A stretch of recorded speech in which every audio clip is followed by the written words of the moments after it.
इतिहास में आज हमारा जो टॉपिक है वो है अरबों एवं तुर्कों का आगमन।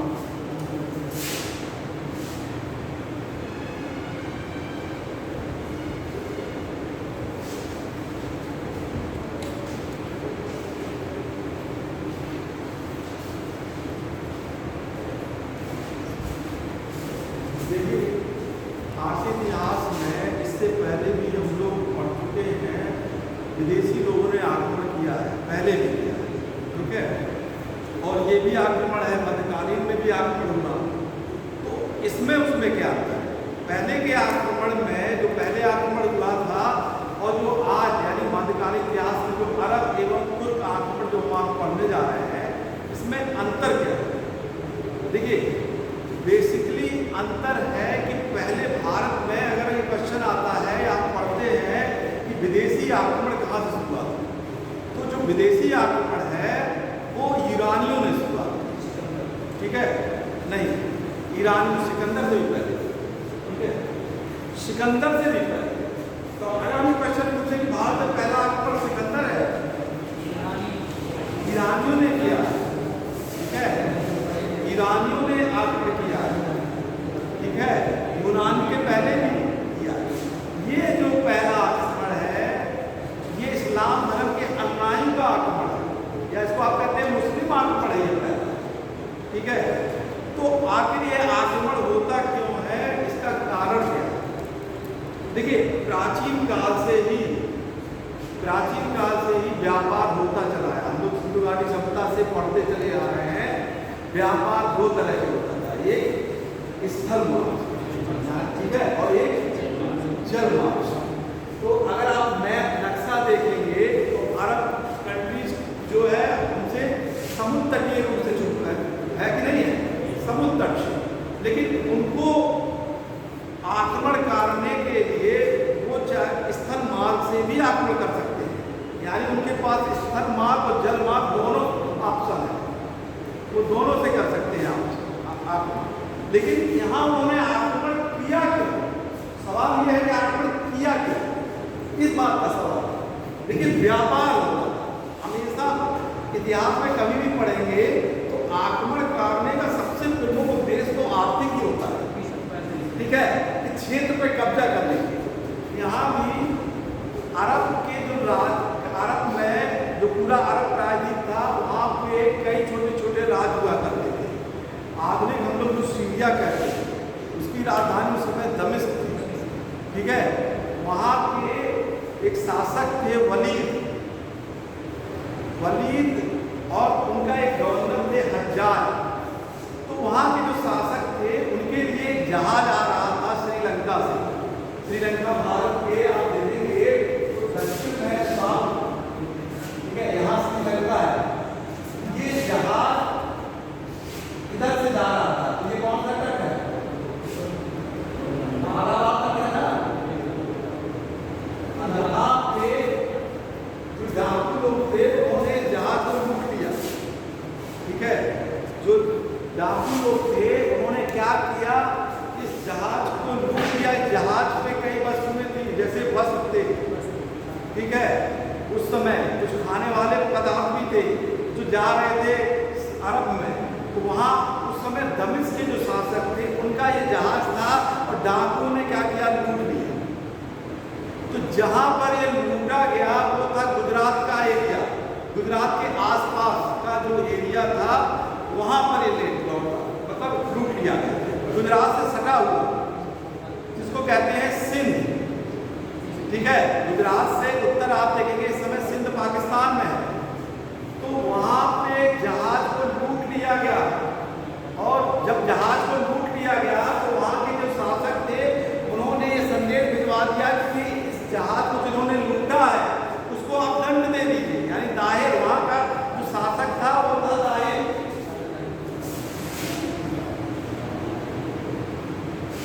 दाहिर को ये संदेश दे दिया गया कि आप उन डाकुओं को जो है सजा दे दीजिए। लेकिन दाहिर ने ये कहा कि जो डाकू लोगों ने लूटा है वो हमारे अधीन नहीं है, उन्होंने निपटना जान लिया दाहिर। तब वहाँ के जो शासक यहाँ थे वलीद, उनके गवर्नर हज्जाज ने इसी लूट का मतलब इसी लूटने को ही एक कारण बना दिया और भारत पर आक्रमण कर दिया। तो ये जो आक्रमण हुआ ये क्या कहते हैं, सिंध पर हुआ। तो इस पर 3 लोगों को भेजा गया था। पहले अब्दुल्ला को भेजा गया, फिर हुदैर को भेजा गया। देखिए पहला आक्रमण करता था अब्दुल्ला, दूसरा था हुदैर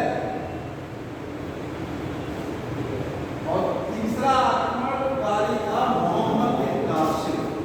तो पहले दोनों लोग जो आक्रमण करने के लिए आए वो आक्रमण जो युद्ध तो हुआ, लेकिन इन दोनों की उसमें मृत्यु हो जाती है। अब्दुल्ला और हुदैर, इन दोनों की मृत्यु हो जाती है। ये सफल नहीं हो पाते। कौन मारा सर? है कौन मारा? ये ताहिर के सैनिकों ने सिंध का शासक, सिंध पे आक्रमण किया था। ये जो आक्रमण था अरब का सिंध पर आक्रमण था। देखिए सिंध इस समय कहाँ है?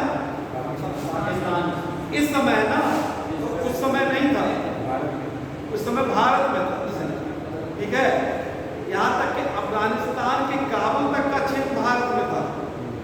तो सिंध पर आक्रमण किया गया, क्योंकि हमने अभी को बताया जो लूटा गया है, जो जहाज लूटा गया वो सिंध के क्षेत्र में लूटा गया था। ठीक है, तो वहीं के शासक से ये युद्ध हुआ। दोनों लोगों को पराजित कर दिया गया। मोहम्मद बिन कासिम,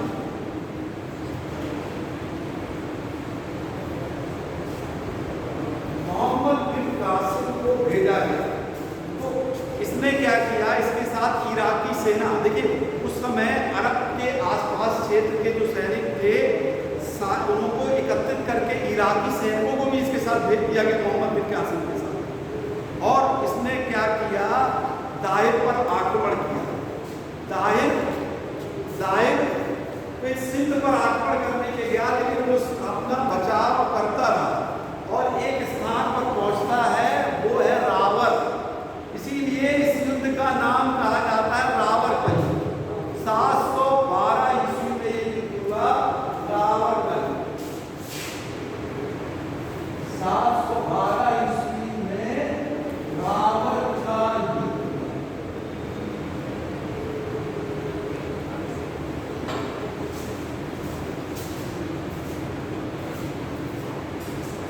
इस युद्ध में जो सिंध का शासक था वो क्या हुआ, पराजित हो गया। ताहिर पराजित हो गया और बाद में उसको मार डाला गया। जैसा कि ऐतिहासिक स्रोतों से पता चलता है, बाद में उसको मार डाला गया। लेकिन ताहिर के मरने के बाद भी युद्ध खत्म नहीं हुआ। उनकी पत्नी ने ये युद्ध किया और युद्ध चलता रहा। युद्ध चला, अंत में उनकी पत्नी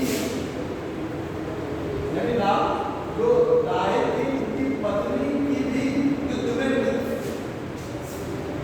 पत्नी अंत में युद्ध हार जाती है। ऐसा लिखा हुआ है ऐतिहासिक स्रोतों के अनुसार कि उन्होंने जोहर कर दिया। ठीक है,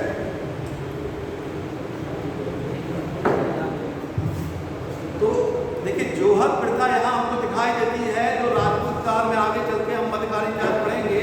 लेकिन कुछ ऐतिहासिक स्रोतों से यहाँ भी पता चलता है कि इस युद्ध में राजा की पत्नी लड़ती है और अंत में वो क्या कहते हैं, मारी जाती है।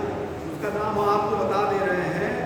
जो उनकी पत्नी थी रानी बाई, ताहिर की पत्नी का नाम था रानी बाई, जिन्होंने युद्ध किया था। रानी बाई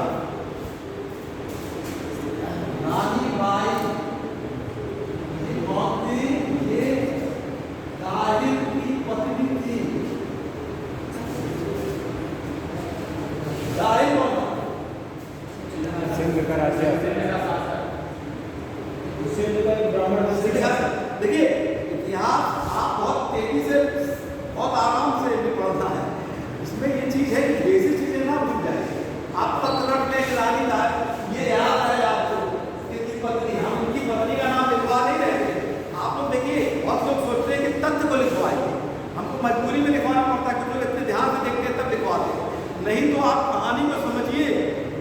इतिहास में तथ्यों का आपको ऊँटों की तरह मिलता रहेगा, उसमें बहुत टेंशन मत लीजिए। तो कहने का मतलब है कि ये राहे की पत्नी थी और राहे कौन था? सिंध का राजा था, ठीक है। तो ये युद्ध में इनकी पत्नी की दूसरी की पत्नी थी, ऐसा माना जाता था कि उनकी दो राहे की दूसरी पत्नी की दो पुत्रियां थी, उन दोनों पुत्रियों को वो अपने साथ ले जाता है, ठीक है। एक का नाम क्या था? उनका नाम भी उनकी लड़कियों का मिलता है, सूर देवी एवं परमल देवी, ठीक है। ये दो उसकी पुत्रियां थी, उनको ये कौन? मोहम्मद बिन कासिम ले जाता है। लेकिन 1712 ईस्वी में ये उसने सिंध पर, और सिंध के बगल में ही है मुल्तान, जो इस समय पाकिस्तान में, मुल्तान भी जीत लेता है। 713 ईस्वी में एक और महान युद्ध जीतता है और उसका नाम है 713 ईस्वी, मुल्तान ही हम बोलने वाले हैं, मुल्तान की 713 ईस्वी में मुल्तान की विजय। मुल्तान क्यों खास था? मुल्तान इसलिए खास था कि वहां सोना को लोग बहुत इकट्ठा करके रखते थे और प्राचीन काल में मुल्तान को स्वर्ण नगरी कहा जाता था।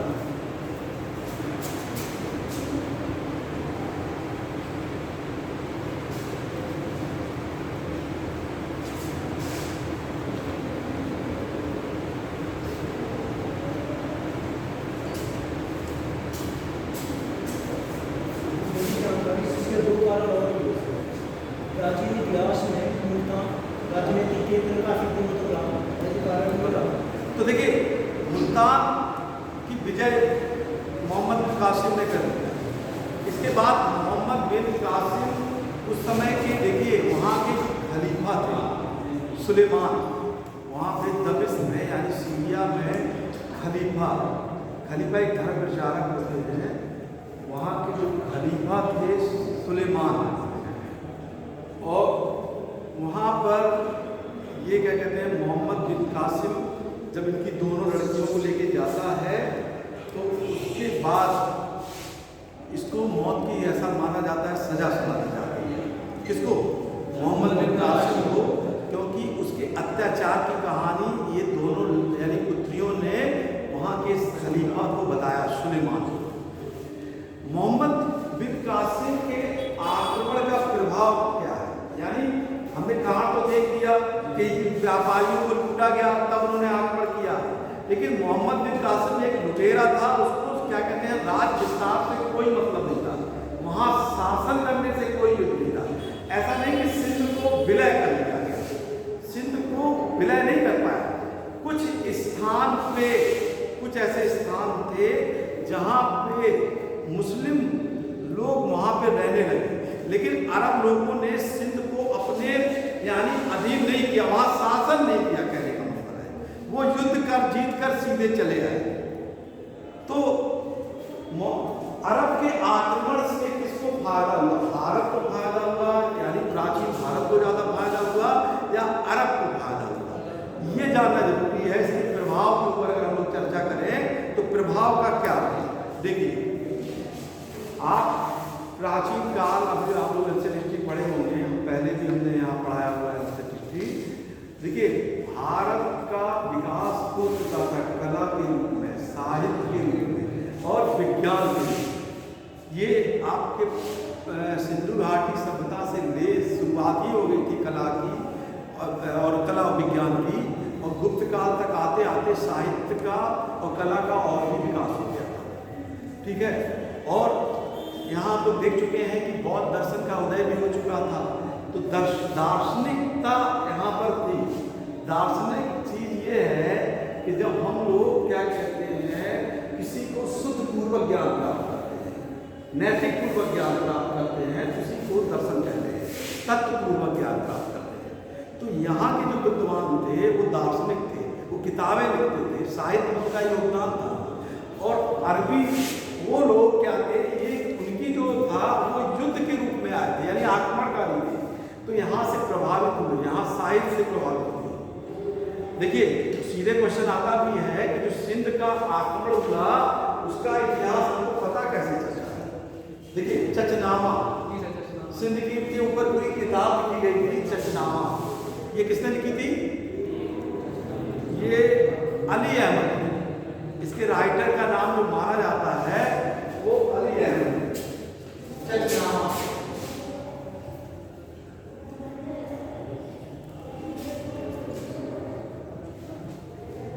अली अहमद। वो लोग भारतीय साहित्य से इतना प्रभावित हो गए कि कुछ भारतीय किताबों को यानी पुस्तकों को अपने साथ ले गए। जो गुप्त काल में जो किताबें लिखी गई थी उन किताबों को अपने साथ ले गए। जैसे गुप्त काल के एक लेखक थे ब्रह्मगुप्त, उन्होंने ब्रह्मांड के ऊपर सिद्धांत यानी ब्रह्म सिद्धांत दिया था।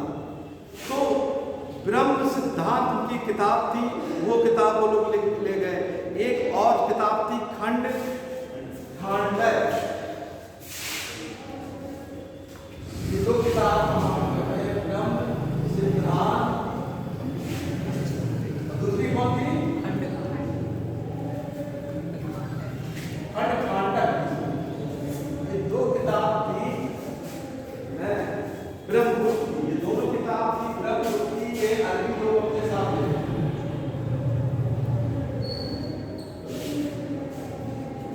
और एक और पुस्तक थी जिसका उन्होंने अरबी भाषा में अनुवाद कराया, पंचतंत्र। पंचतंत्र जो किताब थी उसका अरबी भाषा में अनुवाद हुआ पंचतंत्र।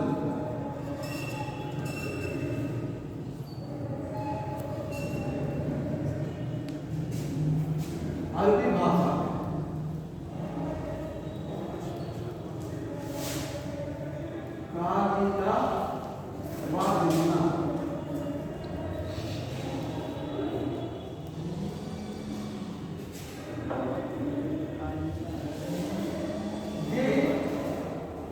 अनुवाद करने का मतलब है कि वो हमारे साहित्य से बहुत ज़्यादा प्रेरित थे, इसलिए इस किताब का अनुवाद कराया गया।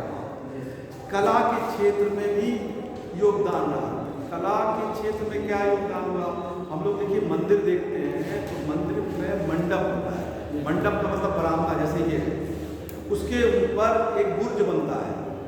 बुर्ज मतलब आप एक गुंबद की तरह देखिए, ये मंदिर में भी बनता है और मस्जिद में भी बनता है। तो ऐसा ये माना जाता है कि पहली बार अरबों ने यानी अरब के जो कारीगर थे उन्होंने ही इस हिंदुस्तानी कला का संज्ञान लिया और मस्जिद के ऊपर जो बुर्ज बनती है वो क्या कहते हैं, भारतीय कला की ही देन। तो कला के क्षेत्र में भी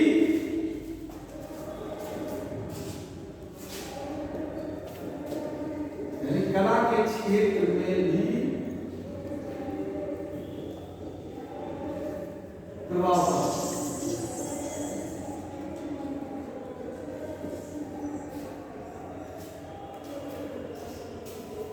साहित्य ज्योतिषी के क्षेत्र में भी वहां प्रभाव पड़ा। यहाँ तक कि यहाँ पे जो प्रशासन शासक चलाते थे यहाँ उसका भी प्रभाव वहां पर पड़ा। तो इस आक्रमण से बहुत ज़्यादा प्रभाव भारत पर भी प्रभाव पड़ा। सिंध में देखिए अरब लोगों के यहाँ जो प्रचलन था वहाँ ऊँट पालन बहुत होता था, ठीक है। तो भारत में भी क्या कहते हैं, सिंध में ऐसा माना जाता है कि अरबों के आक्रमण से ही यहाँ पे ऊँट पालन शुरू हुआ।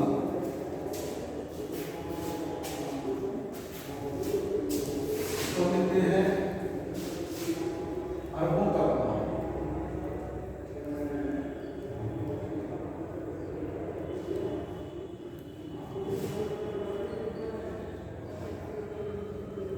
ऊँट पालन। देखिए यहाँ पे ऐसा माना जाता है कि ऊँट पालन की शुरुआत अरब के आक्रमण के फसलों हुई। खजूर की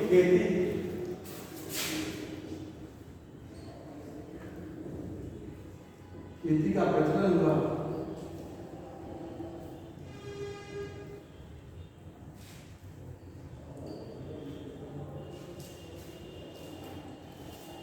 तीसरा यहाँ पे क्या कहते हैं, सबसे पहले धार्मिक रूप से यहाँ पे मोहम्मद बिन कासिम ने जब सिंध के क्षेत्र को उस समय जब कब्जा कर लिया था, उस समय तक एक सीमित रूप में जब अधिकार किया, तो वहाँ के लोगों को जजिया देने पर विवश कर दिया। यानी भारत के क्षेत्र में पहली बार जजिया लगा। ये सिंध तो बहुत बड़ा राज्य था। अगर ये क्षेत्र हम देखें तो सहवान, उस क्षेत्र के में ऐसा माना जाता है सहवान के लोग, सिंध का एक क्षेत्र था छोटा सा सहवान, वहाँ पर सबसे पहले माना जाता है जजिया लागू किया गया। जजिया गैर मुस्लिम लोगों से एक कर के रूप में ये एक धार्मिक कर था, धार्मिक कर यानी धर्म के आधार पर कर लगाया जाता है। ठीक है, तो अरबों का जजिया कर शुरू हुआ, जजिया कर लेना शुरू हुआ।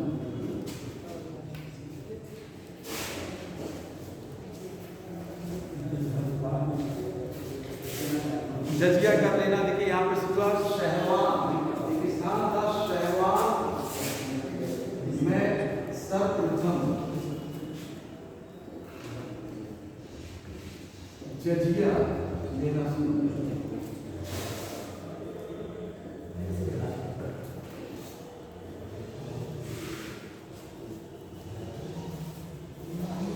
मोहम्मद बिन कासिम ने जी जी तो दोनों पॉइंट एक ही है, अलग अलग है नहीं, दोनों अलग है। देखिए कहेंगे सबसे पहले जजिया किसने लेना शुरू किया, तो जजिया क्या हुआ, लेकिन किस जगह से, तो अलग अलग नहीं होगा, ये क्वेश्चन दो बन जाएगा। सहवान इसलिए लिखना जरूरी है कि सबसे पहले सहवान से शुरू हुआ। ठीक है, अभी मान लीजिए हम बता दें आपको सिर्फ जजिया, लेकिन ये जानकारी है, ऐसा ऐतिहासिक स्रोत मिला है कि सहवान नामक क्षेत्र से लेना शुरू हुआ, तो इसलिए हम आपको ले रहे हैं। ये तो बहुत सिंपल क्वेश्चन है, लोग कहते हैं मोहम्मद बिन कासिम ने जजिया लगाना शुरू कर दिया, लेकिन ये जानना आपको जरूरी है कि सहवान से लेना जजिया करके शुरू कर दिया।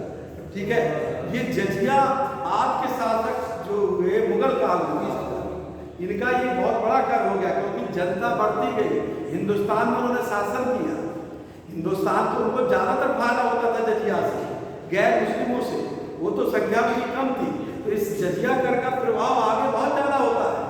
तो शुरुआत उन्होंने तो एक सीमित रूप में कर दिया, लेकिन इसका प्रभाव बहुत ज्यादा हुआ। ये सब कुछ पे छोड़ कर लगाया गया था, किसको, जजिया कर जो इन्होंने लगाया था फर्स्ट टाइम मोहम्मद बिन कासिम ने, इन्होंने ब्राह्मण और अपंग और दलित वर्गों को छोड़ करके लगाया था ना। देखिए हाँ, ब्राह्मणों पे और क्या कहते हैं अपाहिज थे, उस पर फिरोज शाह तुगलक ने लगा दिया, आगे बाद में आके उसने हटा दिया, वो तो उस पर आपको लगा दिया। फिरोज शाह तुगलक ने इसे लागू किया था सभी।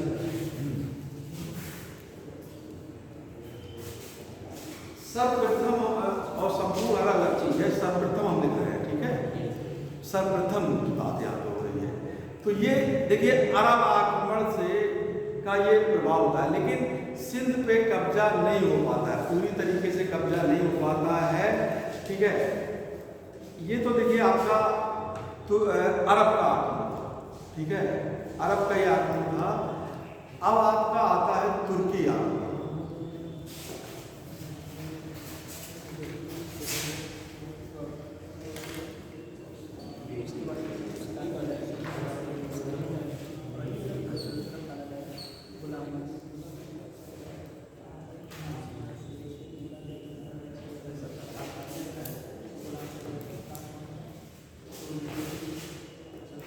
देखिए अरब के बाद तुर्की आक्रमण देखिए शुरू होता है। तो आप देखिए भौगोलिक रूप से जब देखेंगे भारत का, जब आप नक्शा देखेंगे, ठीक है, तो उत्तर और उत्तर पश्चिम में, उत्तर और उत्तर पश्चिम में उस समय भारत की स्थिति देखिए तुर्कों के आक्रमण के समय क्या थी। ठीक है, उत्तर पश्चिम में आज का जो काबुल है, अफगानिस्तान, यानी अफगानिस्तान के काबुल तक, कश्मीर के पश्चिम यानी उत्तर पश्चिम में काबुल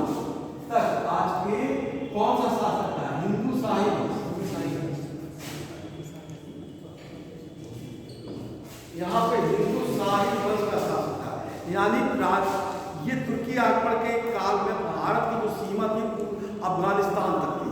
इसको आप ऐसे कह सकते हैं हिंदू कुश पर्वत तक सीमा थी।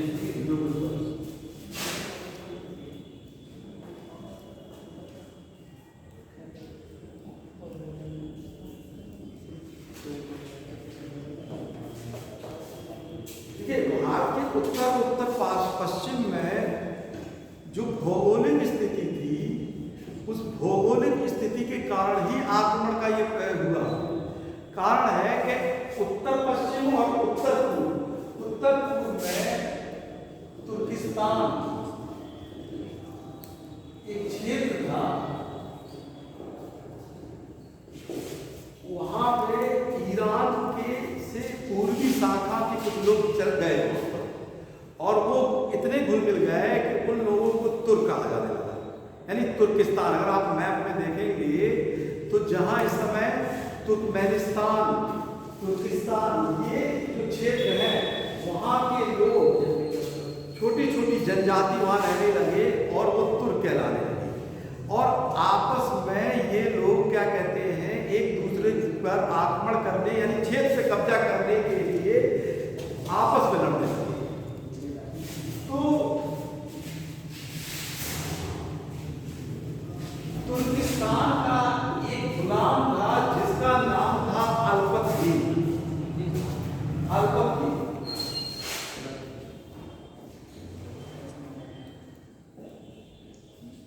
वह भारत से, यानी हम जब भारत कहते हैं तो काबुल के उत्तर पश्चिम में उस समय 2-3 क्षेत्र थे। खुरासान, ठीक है, उस समय देखिए खुरासान एक क्षेत्र था जो ईरान, पूर्वी ईरान के आसपास और इराक के पश्चिम का क्षेत्र था, ठीक है। और वहां पे एक और सामारा साम्राज्य था।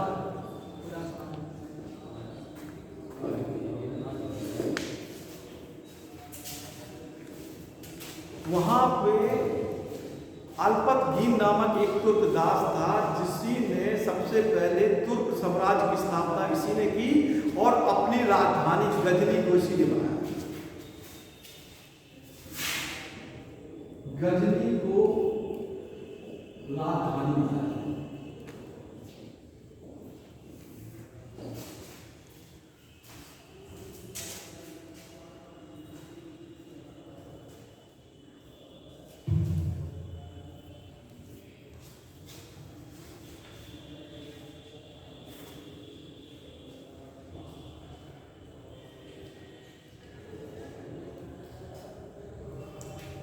तो अल्पतगीन के समय ही देखिए हिंदू शाही जो राजवंश था, ठीक है, वहां का एक शासक था जयपाल, ठीक है। जयपाल ने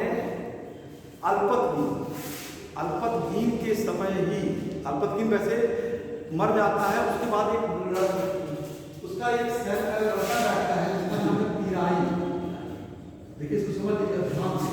इसी के समय क्या है, हिंदू शाही वंश का जो शासक है जयपाल हो जाता है आक्रमण करने के लिए गजनी पर। गजनी भी वर्तमान में अफगानिस्तान में ही है, काबुल भी अफगानिस्तान में है, लेकिन आप देखेंगे मैप में थोड़ा हटके है, ठीक है। तो गजनी पर पहली बार आक्रमण करने के लिए हिंदू शाही वंश का शासक जाता है जयपाल, लेकिन जयपाल का मुठभेड़ हो जाता है वहां के सेनापति थे सुबुक्तगीन से।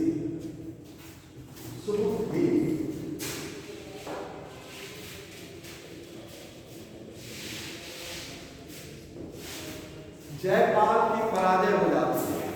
जयपाल की पहले पराजय हो जाती है। जयपाल कुछ धन और कुछ हाथी देकर वो अपना क्या कहते हैं बचाव कर लेता है और चला जाता है। लेकिन वास्तव में ये तो जयपाल ने आक्रमण किया तुर्क के ऊपर, अभी तुर्कों ने भारत पर आक्रमण नहीं किया। तो पहला अगर ये क्वेश्चन आता है, ये शुरुआत होती है कि पहला तुर्क आक्रमणी सुबुक्तगीन था जिसने भारत पर आक्रमण किया, मोहम्मद गजनवी नहीं, सुबुक्तगीन पहला तुर्क आक्रमणकारी था जिसने भारत के क्षेत्र में, अब आप अगर सोचेंगे कि भारत का क्षेत्र यानी कहां पे आक्रमण कर दिया, तो उसने उस समय के पेशावर यानी पाकिस्तान के क्षेत्र जो उस समय भारत में था, तो सुबुकीन ने कहां पर आक्रमण किया?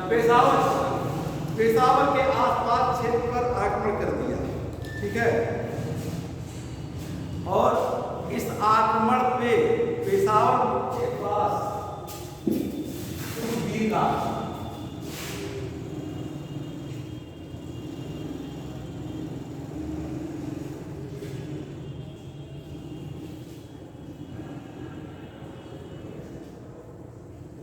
पेशावर पर ये आप दोनों युद्ध लड़े जाते हैं। जयपाल की पराजय, जयपाल की यहां पर पराजय हो जाती है। यहां भी जयपाल संधि कर लेता है और वापस चला जाता है। इसी बीच सुबुकीन की मृत्यु हो जाती है। इसके दो लड़के रहते हैं। एक लड़का रहता है महमूद, जिसको महमूद गजनवी के नाम से जाना जाता है, और दूसरे लड़के का नाम रहता है इस्माइल, वो छोटा रहता है। लेकिन सुबुकीन शुरू से ही अपने छोटे लड़के को गद्दी पर बैठाना चाहता है, इसलिए आपस में ही दोनों भाइयों में सत्ता के लिए संघर्ष होता है। लेकिन अंत में अपने छोटे भाई इस्माइल को हराकर महमूद गजनवी क्या कहते हैं, गजनी पर अपना कब्जा कर लेता है। तो महमूद गजनवी क्या कहते हैं, गजनी का शासक बन जाता है, जो सुबुकीन का वंशज रहता है।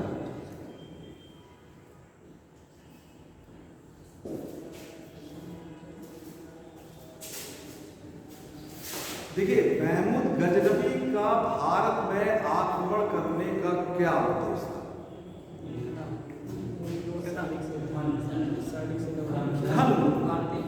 ज्यादातर आर्थिक कारण था, धन लूटना। लेकिन बाद में उसने धन के साथ साथ उसने मूर्तियों को, यानी धर्म के रूप में भी उसने जब मूर्तियों को तोड़ा, तो ऐसा कहा जाता है कि आर्थिक एवं धार्मिक दोनों का, क्योंकि उसने जहां भी धन लूटा वहां पे मंदिरों को नष्ट किया, मूर्तियों को तोड़ दिया। तो इस श्लोक से यह पता चलता है कि सिर्फ आर्थिक कारण ही नहीं था, धार्मिक कारण भी इससे जुड़ा हुआ था। तो महमूद गजनवी का प्रारंभिक उद्देश्य तो आर्थिक था, प्रारंभिक उद्देश्य आर्थिक था, लेकिन समग्र उद्देश्य आर्थिक एवं धार्मिक दोनों, यानी आर्थिक एवं धार्मिक दोनों का था। तो महमूद गजनवी के आक्रमण के बारे में हमको देखिए पता कैसे चलता है। उसके काल में एक इतिहासकार आया था जिसका नाम था अल-बरूनी, जिसने एक किताब लिखी थी, किताब-उल-हिंद, या जिसको कहते हैं तहकीक-ए-हिंद। इसी किताब से पता चलता है कि महमूद गजनवी ने भारत पर आक्रमण किया। वैसे अल-बरूनी खुद भी आया था महमूद गजनवी के साथ, लेकिन वो 1018 ईस्वी में आया था, लेकिन महमूद गजनवी ने इससे पहले ही आक्रमण कर दिया था। थोड़ा सा ये इतिहास में अलग अलग है कि महमूद गजनवी ने भारत में कितना आक्रमण किया, इसकी संख्या के बारे में अलग अलग चर्चा होती है, लेकिन ऐसा माना जाता है कि महमूद गजनवी ने लगभग 17 बार आक्रमण किया। विदेशी राइटर हैं जिनका नाम है हेनरी इलियट। हेनरी इलियट ने महमूद गजनवी के कुल आक्रमणों की संख्या 17 बताई। हेनरी इलियट के अनुसार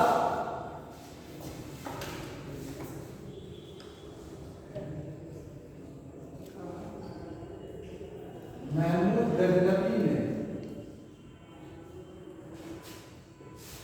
17 बार आक्रमण किया।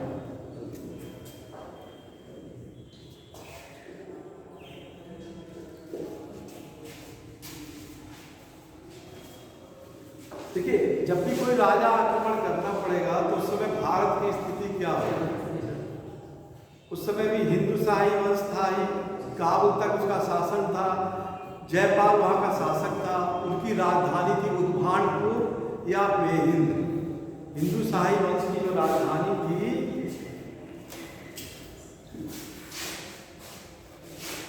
जो उत्तर पश्चिम है, हिंदू शाही वंश, यहाँ का शासक था जयपाल, राजधानी उद्भानपुर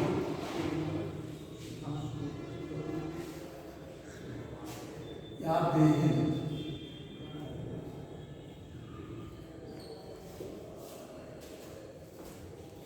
राजधानी जो थी उद्भानपुर या महमूद गजनबी का आक्रमण कब शुरू होता है? 1000 ईस्वी में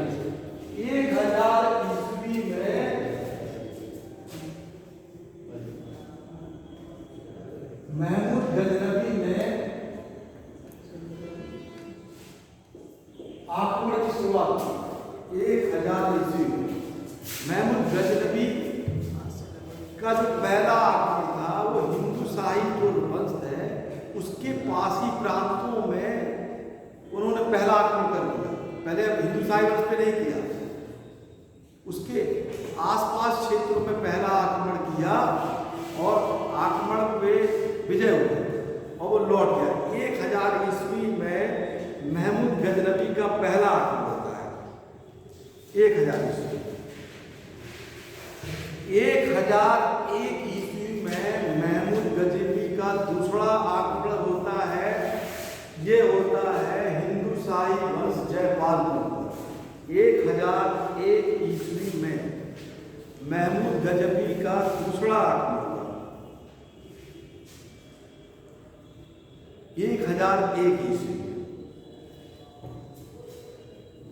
ये भी आक्रमण जो हुआ ये पेशावर के पास, ये भी हुआ आसपास। इसमें फिर जयपाल पराजय हुआ। देखिए ये जयपाल की दूसरी पराजय है। पहली बार वो खुद आक्रमण करने गया था तो पराजित हुआ, इस बार जयपाल ने उसको पराजित कर दिया पेशावर के पास। 2,50,000 दीनार। जी जयपाल तीसरी बार हारेगा ना? तीसरी बार सर एक बार जाते हैं गजनी में जाते हैं तब, एक बार गजनी जाते हैं तब हारते हैं, एक बार फिर पेशावर को आते हैं शुभुद्दीन आता है तब हारते हैं जयपाल, फिर एक बार यहाँ पे भी हारे हैं। तीसरी बार हुआ। अच्छा तीसरी बार याद है, तीसरी बार। तो देखिए ये जो पराजय हुई इसमें इसको 2,50,000 दीनार इसको देना पड़ा। किसको? जयपाल को 2,50,000 दीनार। जयपाल को बंदी बना दिया गया, लेकिन समझौता हुआ कि उसने 2,50,000 दीनार दे दिया तो उसको छोड़ दिया गया। अंत में जयपाल इतना अपमानित हुआ कि उसने आत्महत्या कर लिया। ठीक है, तो जयपाल यानी आक्रमण से इतना अपमानित हुआ कि उसने आत्महत्या कर लिया। फिर 1004 ईस्वी में महमूद गजनबी ने फिर आक्रमण किया। ये आक्रमण भी हिंदू शाही वंश यानी पर ही किया 1004 ईस्वी में, और हिंदू शाही वंश को क्या कहते हैं सहायता देने के लिए ये आक्रमण किया। उच्च कहाँ है? गुजरात के पास, गुजरात के पास। उस पर 1004 ईस्वी में महमूद गजनबी ने आक्रमण कर दिया उच्च के शासक पर, क्योंकि उच्च के शासक ने हिंदू शाही वंश को सहायता करी 1004 ईस्वी में।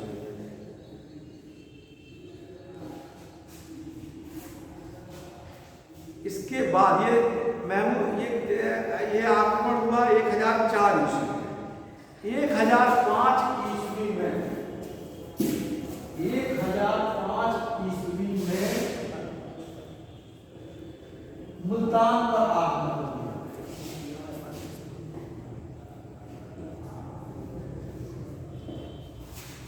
1005 ईस्वी में मुल्तान पर आक्रमण कर दिया। 1005 ईस्वी में यहीं पे जब ये आक्रमण कर रहा था तो जयपाल के लड़के का नाम है आनंदपाल। इससे और महमूद गजनवी के बीच में एक जगह युद्ध होता है, होता है भैरा नामक स्थान। भैरा नामक स्थान पर महमूद गजनवी एवं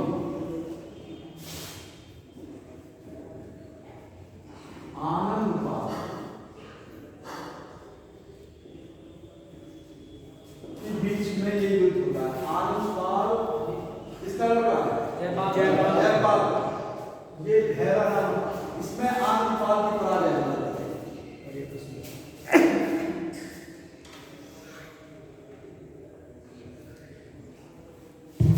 फिर महमूद गजनवी देखिए इसके जो क्रम है फिर आता है 1006 ईस्वी में आता है। फिर आनंद पाल के लड़के सुखपाल पर आक्रमण करता है 1006 ईस्वी में,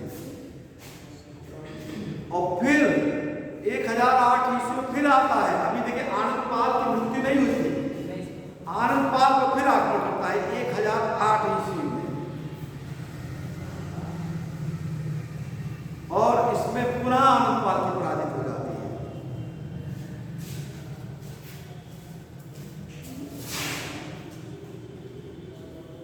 आनंद पाल पर फिर आक्रमण होते हैं। ये आक्रमण कहाँ होता है? ये पेशावर में। देखिए पहला भेरा को ये भेरा पंजाब के आसपास क्षेत्र में है। पेशावर पाकिस्तान का एकदम पश्चिमी अफगानिस्तान के क्षेत्र का एरिया है, ठीक है। यहाँ हुआ 1008 ईस्वी में 5 से 6 आक्रमण तो यही हो गए। फिर महमूद गजनवी नहीं बैठता है। फिर आता है 1009 ईस्वी में, और इस समय कांगड़ा कहाँ पे? हिमाचल प्रदेश में कांगड़ा। फिर आता है और 1009 ईस्वी पे कांगड़ा के शासक पर आक्रमण कर देता है।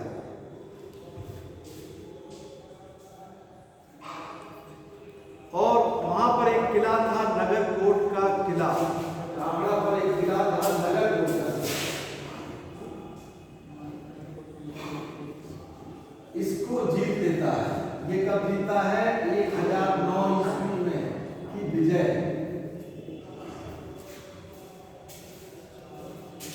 1009 ईस्वी में आता है। 1012 ईस्वी में महमूद गजनवी का बहुत महत्वपूर्ण आक्रमण होता है थानेश्वर पर। देखिए एक क्रम पूछा जाता है तो आपको देखिए क्रम याद रहना चाहिए। 1012 ईस्वी थानेश्वर पर आक्रमण।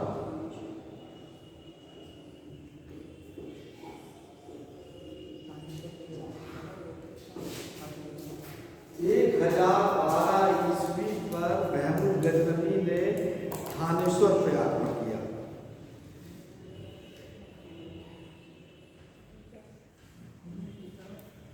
ये इसका देखिए बहुत इंपॉर्टेंट आक्रमण था ये थानेश्वर पर 1012 ईस्वी।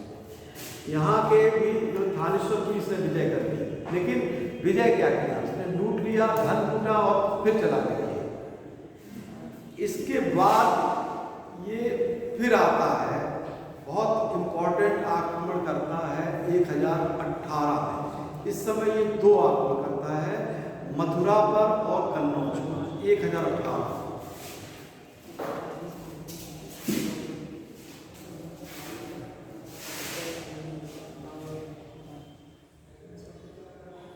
ये सर सीक्वेंस में दिखा रहे हैं कि केवल ईयर हुआ है? एक सीक्वेंस में चल रहा है कि ईयर चल रहा है? देखिए 17 आक्रमण नहीं दिखा रहे हैं, कुछ इंपॉर्टेंट 2-4 आक्रमण छोड़ दिए हैं, लेकिन बहुत इंपॉर्टेंट लिखवा रहे हैं। थानेश्वर बहुत इंपॉर्टेंट है, ठीक है। 1000 नहीं, देखिए चूंकि आपको और भी अभी मोहम्मद गौरी भी पढ़ाना है, इसका प्रभाव भी पढ़ाना है, तो सिर्फ छोटे छोटे आक्रमण के बीच हुए इंपॉर्टेंट है वो हम आपको बता दें, ठीक है। अगर क्रम से 17 ही दिखाते रह गए तो वो टाइम हो जाएगा, कंप्लीट नहीं हो पाएगा, ठीक है। तो 1018 पर मथुरा एवं कन्नौज पर आक्रमण किया। यहाँ पर ऐसा माना जाता है कि यहाँ पर बहुत नुकसान किया महमूद गजनवी। मथुरा के भी मंदिरों को बहुत तोड़ा, धन लूटा, कन्नौज पर भी आक्रमण किया।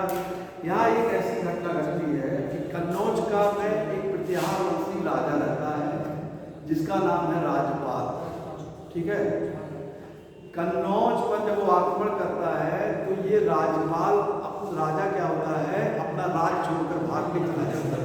कन्नौज के शासक का नाम है राज। ये राज को छोड़कर चला जाता है। पूरे कन्नौज पे वहाँ प्रतिहार वंशी शासक रहते हैं। कन्नौज पर अधिकार है, यानी लूटता है, जी भर के लूटता है, क्योंकि राजा तो रह नहीं जाता है तो अधिकार इसी का हो जाता है, तो ये लूटता है वहाँ पर मथुरा और कन्नौज को बहुत लूटता है और लूटने के बाद चला जाता है। कन्नौज पे जो शासक था राजपाल, इस राजपाल को से बदला लेने के लिए चंदेल वंश का एक शासक रहता है विद्याधर।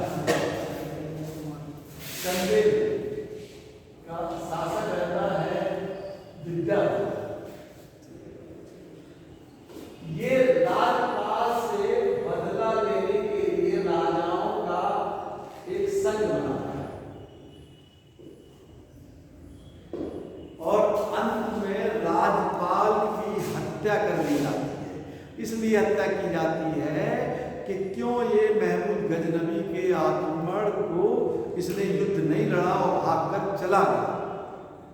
अगर ये लोग आपस में ही एक हुए होते तो महमूद गजनबी से लड़ भी सकते थे, लेकिन लड़े नहीं। इन्होंने आपस में एक दूसरे राजा को बदला देने के लिए तो संघ बना लिया और फिर राजपाल की हत्या कर दी जाती है और चले जाते हैं। इसके बाद महमूद गजनबी को जब ये पता चलता है कि विद्याधर जो है ने ये काम किया है, तो महमूद गजनबी विद्याधर से बदला लेने के लिए आक्रमण करता है चंदेल वंश के शासक विद्याधर। और ये आक्रमण आपका होता है 1022 में। ये चंदेल वंश पे आक्रमण करता है महमूद गजनबी 1022 में।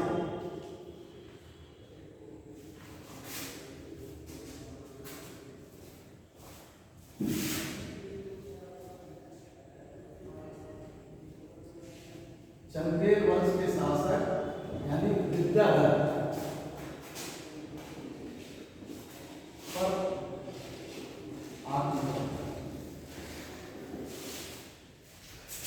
ऐसा माना जाता है कि विद्याधर इस युद्ध में पराजित हो जाता है और फिर वो भाग जाता है, ऐसा माना जाता है इतिहास के अनुसार। लेकिन उस समय चंदेल वंश का एक किला रहता है, कालिंजर का किला। महमूद गजनबी उस किले को नहीं जीत पाता है, कालिंजर का किला रहता है और इस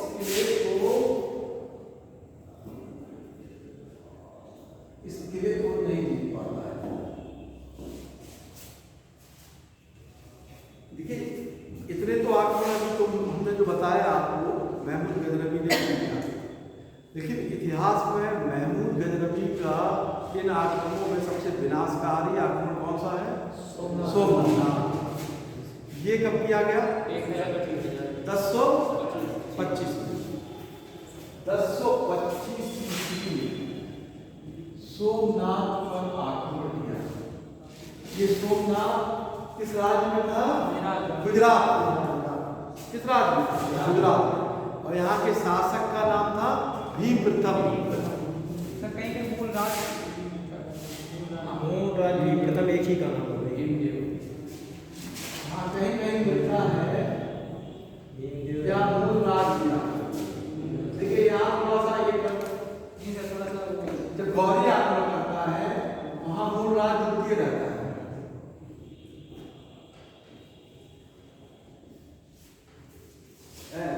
तो ये भीमदेव प्रथम शासक था।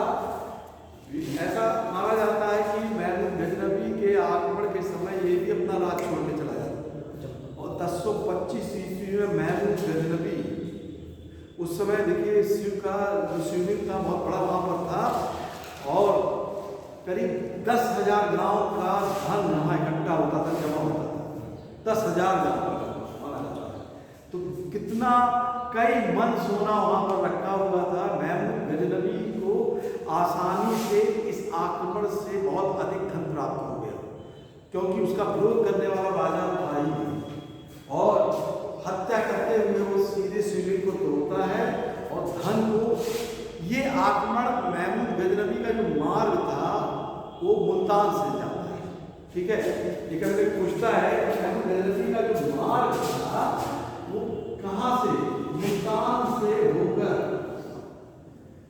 वह गुजरात जाता है, गुजरात के सोमनाथ पर जाता है, पर आक्रमण करता है। गुजरात के सोमनाथ पर वह आक्रमण करता है और लौटते समय जब इतना धन लौट लेता है तो वह मार्ग बदलता है, वह कच्छ के रेगिस्तान से जाता है।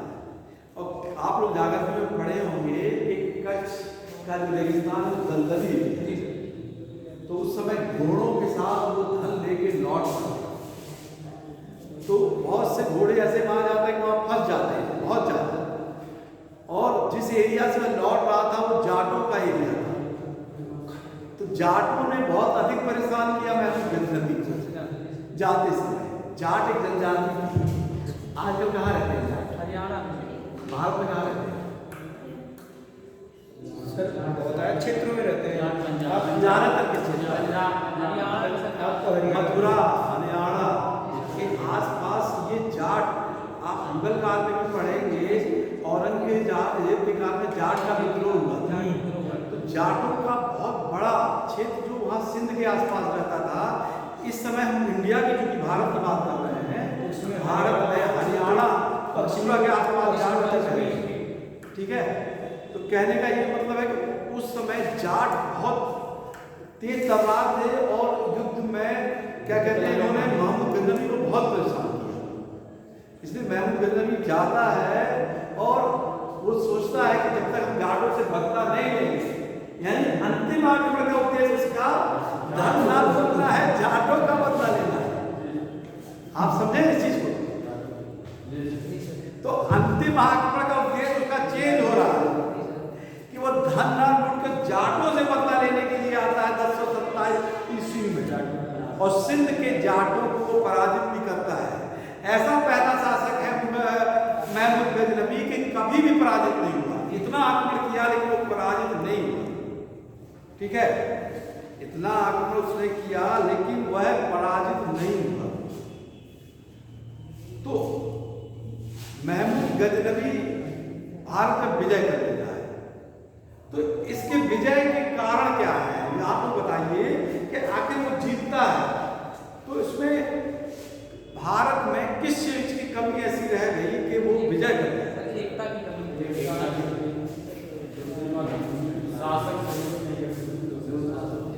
एकता की देखिए सबसे बड़ी कमी तो है एकता की। और कोई बताए?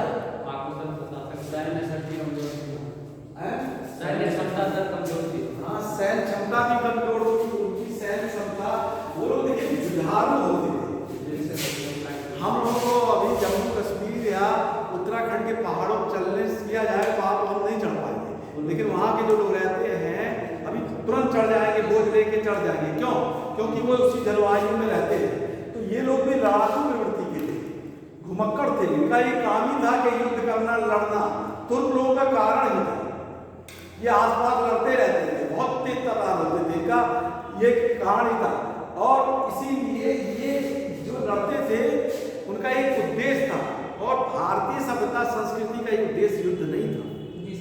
युद्ध नहीं था। वहां पर ऐसा माना जाता है कि जब महमूद गजनवी क्या कहते हैं शिवलिंग के पास पहुंच रहा था तो लोग खड़े हो गए शांत रूप में, मरते चले गए, लेकिन वो लड़े नहीं। तो हमारी संस्कृति सभ्यता में ये कमी रही, पोर्ट्रेट नहीं था उस समय। कहने का मतलब है कि लड़ना चाहिए था, इतनी जनसंख्या थी। सर ये सारी चीजें बेकार है क्योंकि जो एटमॉस्फेयर जिस सिचुएशन की होती है, जैसे आप राजस्थान को ले लीजिए तो वहाँ कोई भी मुगल एम्पायर या कोई भी एम्पायर क्यों नहीं कब्जा कर पाए, क्योंकि वहाँ के लोग लड़ाकू थे। वहाँ के लोग एटमॉस्फेयर पर डिपेंड करती है, वो अपने युद्ध के लिए जीते रहते हैं। जब युद्ध आप जिंदगी जीने के लिए युद्ध करेंगे तो आप लड़ाकू हैं होंगे। जैसे राजस्थान के लोग लड़ाके थे, उनसे युद्ध कर पाना लोगों के बस की बात नहीं। यही कारण है कि पूरे राजस्थान में एक भी स्टेट या एक भी डिस्ट्रिक्ट नहीं है जो किसी मुगल एम्पायर के नाम पे वहाँ के राजाओं या उनके उस पर चल जाए। देखिए वही हम बता रहे हैं कि भारत में आसानी से जलवायु देखिए जैसी होती है उसी का ऐसा है।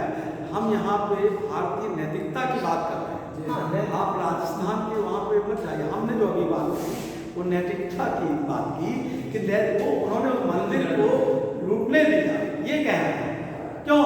वहाँ युद्ध की बात नहीं, तो कहने का मतलब वहाँ नैतिकता की बात की, युद्ध नहीं लड़ना चाह रहे थे। एक आप युद्ध लड़ना भी चाहेंगे अपनी रक्षा करने की, वहाँ युद्ध नहीं लड़े, ये हम कह रहे हैं। तो तीसरी कमी और बहुत इंपॉर्टेंट है, भारतीय लोग उस समय भी हाथी पर बहुत विश्वास करते थे। जयपाल जो था हिंदू शाही वंश का शासक, वो हाथी पर बैठकर युद्ध करता था, और तुर्क लोग हमेशा ही घोड़े पर बैठकर थे। तो हाथी पर बैठने वाला कहाँ जीतेगा? घोड़े जीतते हैं। अब एक बात, जैसे ऊपर बैठोगे तो निशाना इसी से लगेगा। तो ये हाथी का उपयोग करना, हाथी पर अधिक उपयोग करना, रणनीति की कमी, ये भी कमी थी। ये कमी देखिए, जब आप मोहम्मद गौरी और पृथ्वीराज चौहान का आक्रमण देखेंगे तो भी ये कमी निकल के आती है। सर एकू विक्रमादित्य भी हाथी पे बैठ के आ रहे थे ना, है ना, दिखाया गया। ये देखिए, हम जब कारों पे जाते हैं ना, तो आपको टेक्नोलॉजी यानी ये पकड़ना पड़ेगा कि क्या क्या काम थे, समझ गए? और सब सैनिक का प्रशिक्षित ना हो। हाँ, सैनिक देखिए प्रशिक्षित भी नहीं थे। तो महमूद गजनवी ने और महमूद गजनवी के सैनिकों में देखिए सैनिक प्रशिक्षित नहीं थे। अभी आपके क्रॉस क्वेश्चन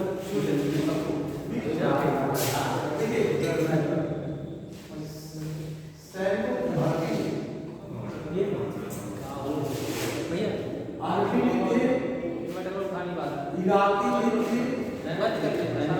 तुर्क भी थे और हिंदू भी थे। महमूद की जो सैनिक संरचना थी,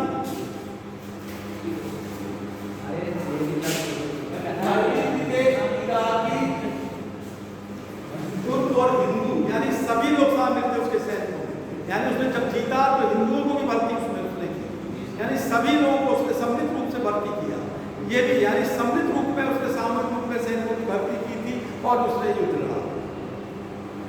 तो ये भी इसका एक बहुत बड़ा कारण था।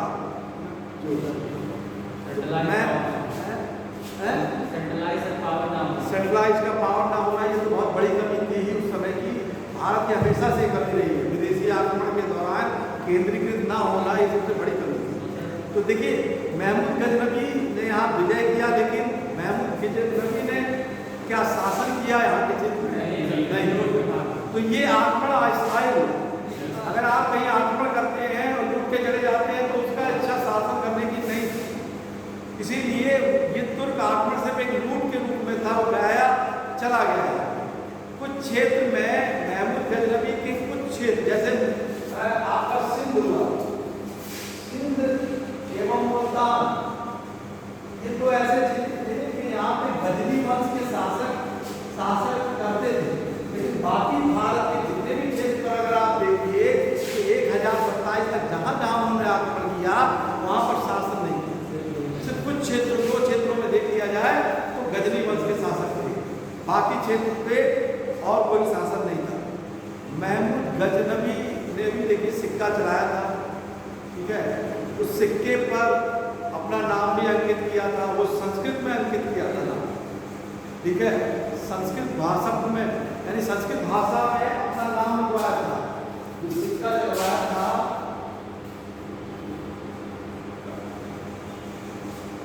बिना एक सोने का सिक्का था, उस पे संस्कृत में अपना नाम लिखा था।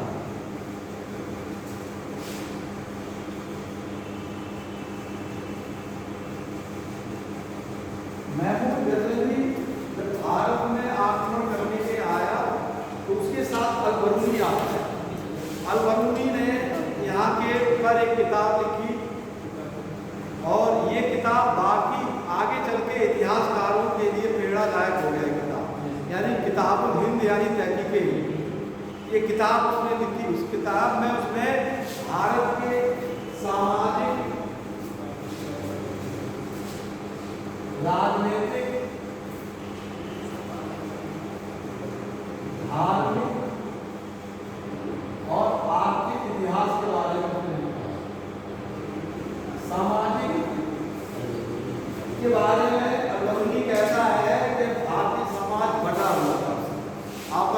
जातियां थी, मैंने उसी समय लिख दिया था कि आपस में एकता की कमी थी, ठीक है, वर्ण व्यवस्था थी, जाति प्रथा थी, ये उसने उसी समय लिख दिया, ठीक है।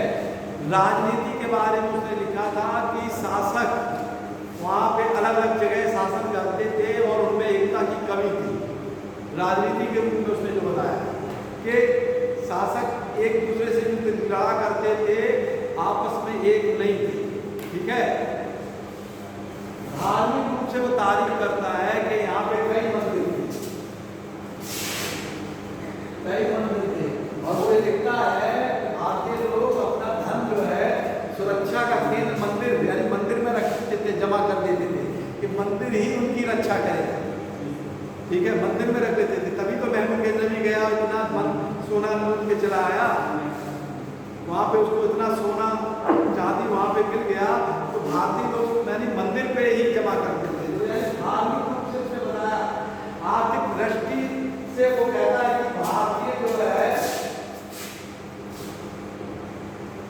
भारत के बारे में जानता है कि उपजाऊ क्षेत्र है और यहाँ पे सोना चांदी की कमी नहीं है, ठीक है। वो यहाँ के भी मौसम के बारे में बाबर लिखता है, ऐसे यहाँ भी उसने मौसम की बारे में बताया है, जलवायु, तो यानी और दर्शन के बारे में भी बताया है कि यहाँ दार्शनिक लोग विविध थे, तो सामाजिक, राजनीतिक, आर्थिक, दार्शनिक चारों की व्याख्या उसने अपनी किताब में की है। उसने खुद लिखा है कि मैंने दर्शन पढ़ा, यहाँ के दर्शन जो दर्शन थे वहाँ दर्शन उसको पढ़ा और उसने संस्कृत भी पढ़ा लोगों को, तब यहाँ से जानकर यहाँ की भाषा को समझकर उसने किताब लिखी। वैसे महमूद गजनवी का दरबारी इतिहासकार कौन था? कुतुबी।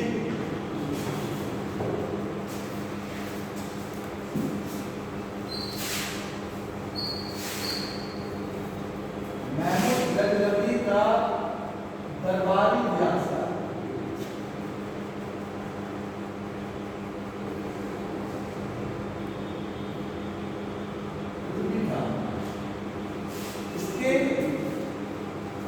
साहित्य का यानी बहुत बड़ा संरक्षक था, कई लोग इसके दरबार में रहते थे। कुतुबी थे, अलबरूनी, तुतेई, बेहाकी थे, एक और फिरदौसी भी था।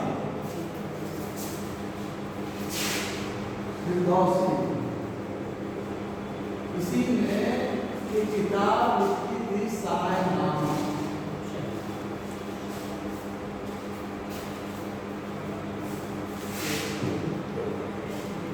और इसके बारे में कहा जाता है कि महमूद गजनवी ने कहा था कि अगर फिरदौसी को प्रत्येक छंद के लिए 1 स्वर्ण दीनार दिया जाएगा, लगभग 60,000 स्वर्ण दीनार देने की घोषणा की गई थी अगर वो एक किताब लिख के दे देगा, महमूद गजनवी को समर्पित करेगा। लेकिन महमूद गजनवी ने क्या किया, सोना या देने की जगह उसने चांदी देने का प्रस्ताव दिया। चांदी देने के प्रस्ताव के कारण जो सायनामा का लेखक है फिरदौसी, वो इससे क्या कहते हैं रुक जाता है और चला जाता है। बाद में महमूद गजनवी मनाता है यानी अपने दूसरों के माध्यम से, और जब सोना भेजता है उसके बाद तो पता चल जाता है कि उसकी मृत्यु हो जाती है। इसके लिए जिम्मेदार महमूद गजनवी का जो आर्थिक सलाहकार है यानी मंत्री था, वित्त मंत्री अयाज, के कारण ये भेद पैदा होता है। अयाज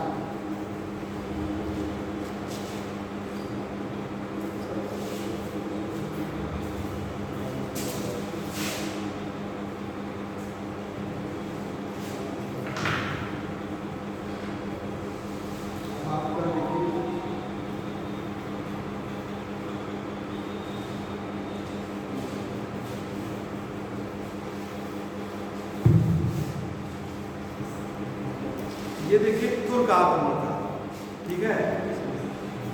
लेकिन यहाँ पे आपको पता है महमूद गजनवी ने आक्रमण किया, धन लूट के चला गया, उसकी राजधानी गजनी थी। 1030 ईस्वी में महमूद गजनवी की मृत्यु हो जाती है। 1027 में आक्रमण होता है, फिर 1030 ईस्वी में महमूद गजनवी की मृत्यु हो जाती है। अब 1027 के बाद फिर भारत में तुर्की आक्रमण होता है 1175 ईस्वी, और ये आक्रमण ये भी तुर्की आक्रमण आता है। और ये होता है मोहम्मद गौरी ने अकबर किया 1175 ईस्वी।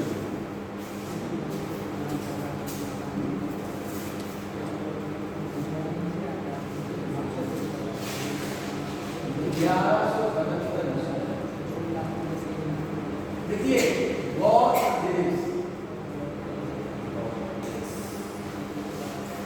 मोहम्मद गौरी कहाँ का? गौर प्रदेश का। गौर कहाँ है इस समय? अफगानिस्तान में। गौर कहाँ है? अफगानिस्तान।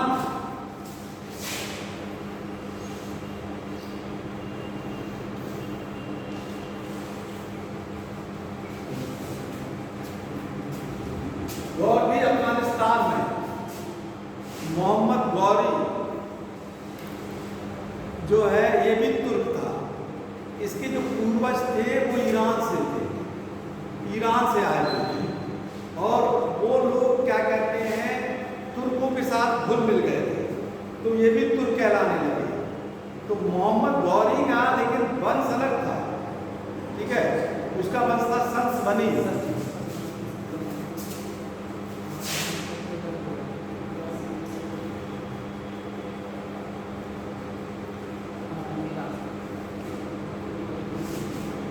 मोहम्मद गौरी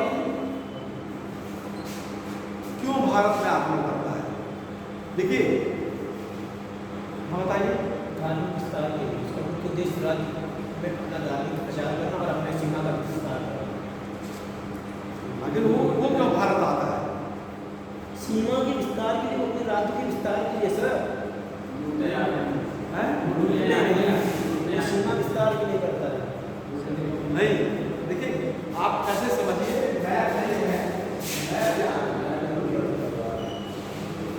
देखिए हम आपको गौर प्रदेश है, ठीक है, ये कहाँ से है? अफगानिस्तान। इसको ऐसे बांट दीजिए।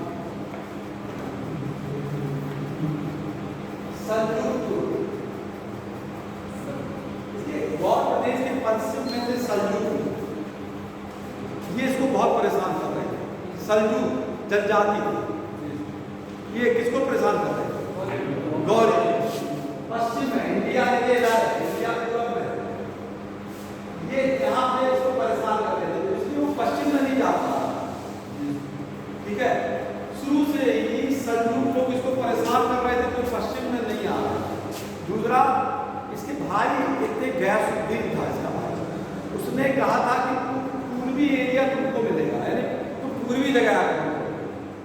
ये भारत को नहीं, इसका कोई उद्देश्य था आने का, लेकिन उसकी परिस्थितियां उसको भारत में आने के लिए मजबूर कर दे रही है, समझ रहे हैं?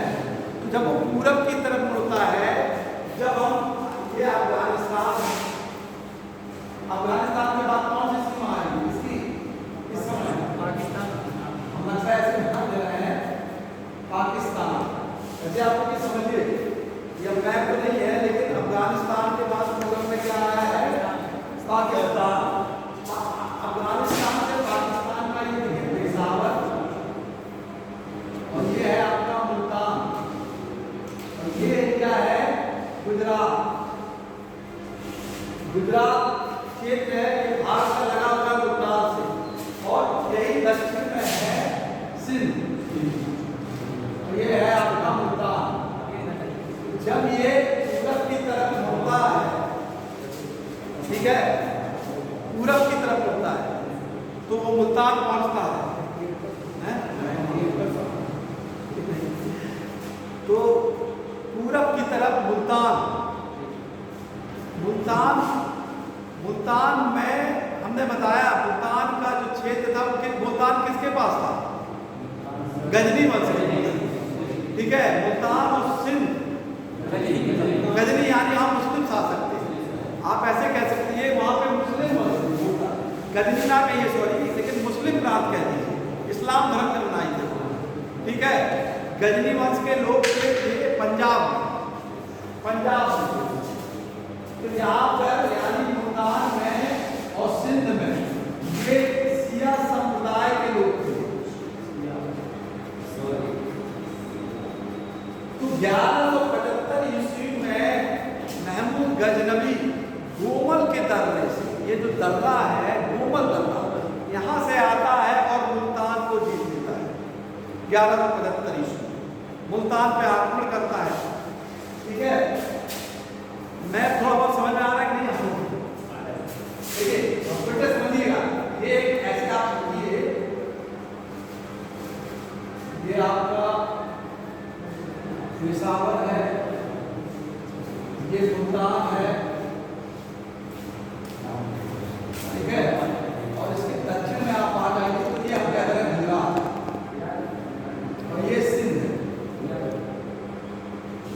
इसको तो और प्रदेश से आता है 1175 ईस्वी में मुल्तान पर जीत लेता है।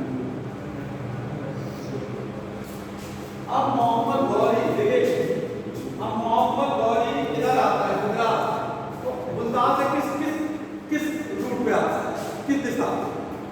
क्या सर?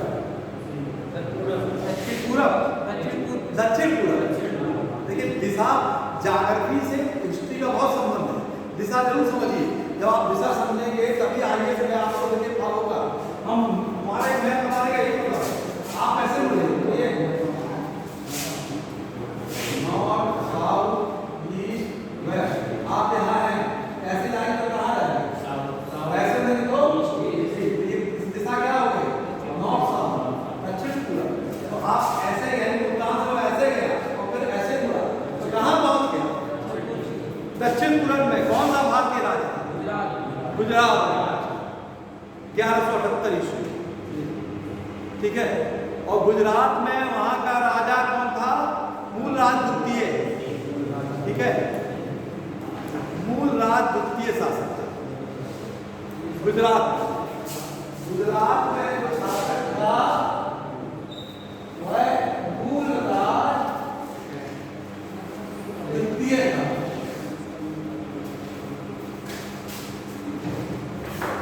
ठीक है, 1178 ईस्वी में गुजरात पर यह आक्रमण करता है। वहां का शासक मूलराज द्वितीय था। तो मूलराज द्वितीय की जो माँ है नायिका देवी, वो, और ऐसा माना जाता है कि मूलराज द्वितीय के भाई भीम ये युद्ध लड़ते हैं, लेकिन उसकी माँ नायिका देवी, उसका भाई भीम वो युद्ध लड़ता है, और ये युद्ध होता है आबू पर्वत पर। आबू पर्वत पर ये युद्ध होता है। इस युद्ध में मोहम्मद गौरी की पराजय हो जाती है 1178 ईस्वी में। तो मोहम्मद गौरी हार जाता है, मारा नहीं जाता है। लेकिन देखिए गौरी में एक बड़ी चालाक था, जब भी वो हारता है तो तुरंत डिसीजन चेंज कर देता था कि गलती कहाँ हुई।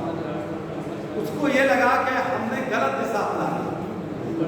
अरे भाई वो ऐसे जा रहा था तो वो ऐसे क्यों आने की क्या जरूरत? जब आप सीधे जीतते जा रहे हैं तो इस गली से जाके क्यों लड़ने की क्या जरूरत थी? कभी कभी आ जाता है कंफ्यूजन ना, जब हम लोग क्वेश्चन भी करते हैं ना तो पहला करके फिर सौवे करने लगते हैं, क्या जरूरत है? आप सीधे सीधे काम करिए। कहने का मतलब है कि हमेशा सीधे, ये गलती उसको लगा कि कहीं यहाँ से गलती हुई, दक्षिण चले होंगे तो ज़्यादा दूरी तय करनी पड़ी होगी, सेना को दिक्कत हो जाती है, तो उसको कहीं ना कहीं अपना कमी महसूस हुई, तो उसने मार्ग नहीं बदला और फिर वो उत्तर पूरब की ओर चला। उत्तर पूरब की ओर चला तो पंजाब प्रांत पहुंच गया। पंजाब प्रांत पहुंच गया। देखिए उत्तर पूर्व, पाकिस्तान के उत्तर पूरब में पंजाब प्रांत है। भारत का भी देखिए पश्चिम में प्रांत है, उत्तर पश्चिम में। तो उत्तर पूरब की ओर चला तो पंजाब प्रांत चला गया। पंजाब प्रांत में उस समय गजनवी वंश का शासक था, जो है उसका क्या नाम था? हैं? अरे वो तो मर चुका है भाई, महमूद गजनवी तो मर चुका है। तो उसका एक शासक था, उसका नाम था मलिक अहमद करके नाम था। 1186 ईस्वी में ये आक्रमण होता है 1186 ईस्वी में। और गजनवी वंश का अंतिम शासक, उसको वास्तव में खुसरो शाह कहते हैं। देखिए इतिहास 1186 ईस्वी खुसरो शाह या इसको मलिक खुसरो कहते हैं।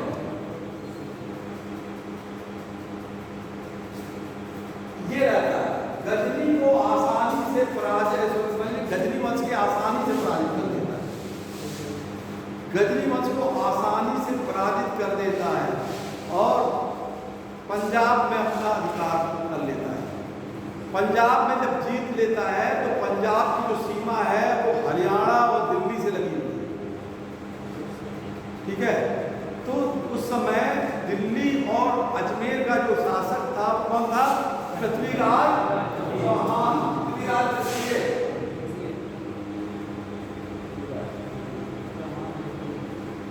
पृथ्वीराज तृतीय या पृथ्वीराज चौहान,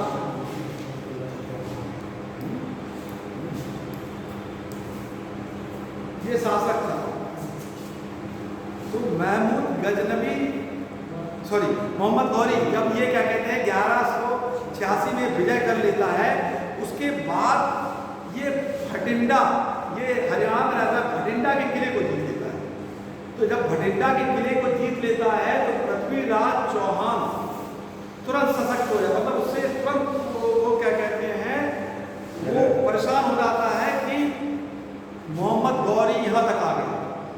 यहाँ मोहम्मद गौरी पृथ्वीराज चौहान को अपने अधीन करने के लिए उसको एक पत्र भेजता है कि वो उसकी अधीनता को स्वीकार करे, लेकिन पृथ्वीराज चौहान उसकी अधीनता को स्वीकार नहीं करता है और दोनों लोगों की सेनाएं जो है वो हरियाणा की तराइन में जमा हो जाती है, ठीक है।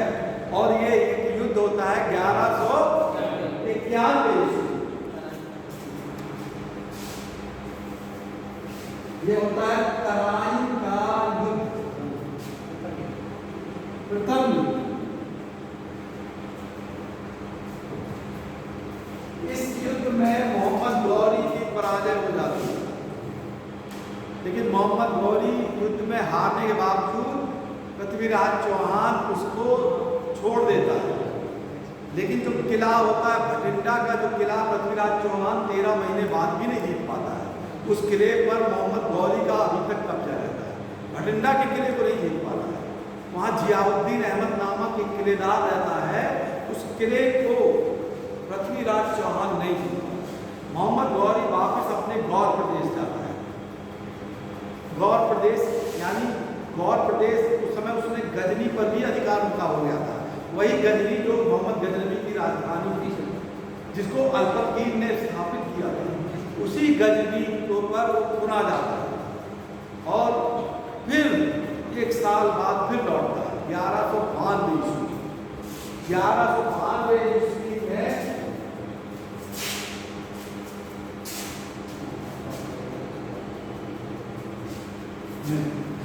तराइन के युद्ध में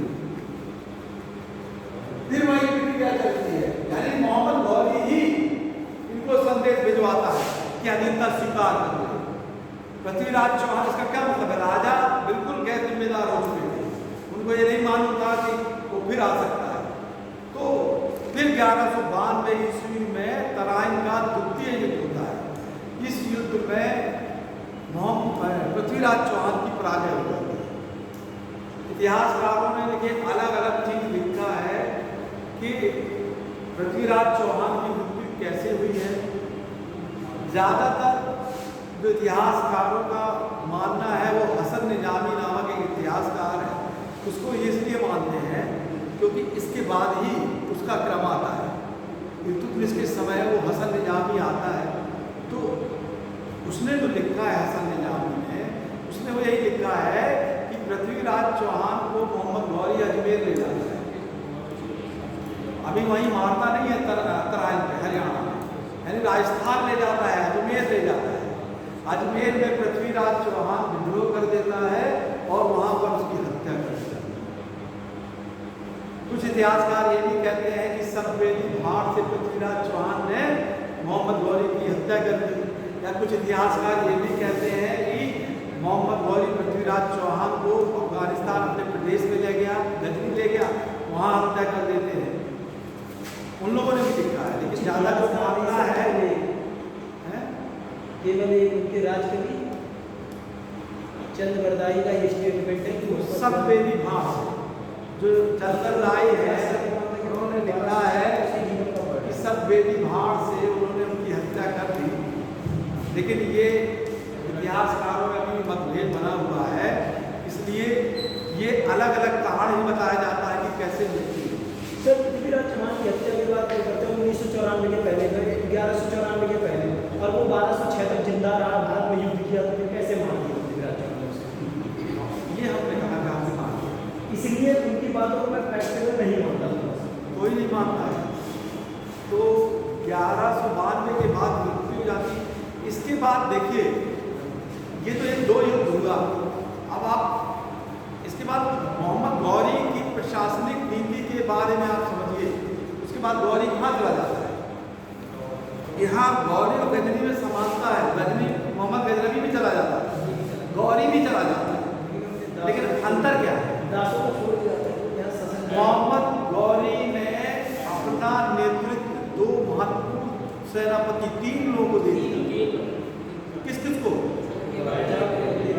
देखिए एक तो कुतुबुद्दीन ऐबक, बख्तियार खिलजी, सुग्रीव खान, ये ऐसे सेनापति थे जिनको भारत का कारभार उसने दे दिया। बाकी ज्यादातर जो विजय है उसकी वो किसके कारण हुई? इन्हीं सेनापतियों के कारण हुई। मोहम्मद गौरी की स्वयं भारत की विजय नहीं कही जा सकती।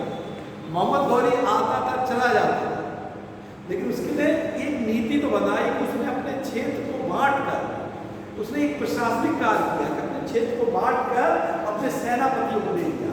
जैसे पूर्वी क्षेत्र का भाग उसने किसको दे दिया? बख्तियार खिलजी, बंगाल बिहार के आसपास का क्षेत्र, और उत्तर भारत का क्षेत्र उसने कुतुबुद्दीन ऐबक को दे दिया। ठीक है, तो ये उसने जो डिवीजन किया, उस डिवीजन को उसको फायदा मिला, जिससे उसके सेनापतियों ने उसकी विजय कर दी। ठीक है, मध्य विजय 4